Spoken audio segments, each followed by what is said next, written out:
Hello everyone, Assalamu alaikum. How are you all? I hope you are well. Welcome back to my channel in this new video. Today's video, how to insert a table with a 3 column and 4 row in Microsoft Publisher. So get ready started. At first open your Publisher document.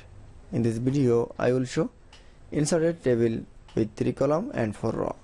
Now going to the insert menu option. Over click. Then click for table option. Now select from a more table. Now click for insert table option. Now we can say table interface. Now select from a number of row. Now number of row from 4 and number of column from 3. Now click for OK. That is. Now you can see.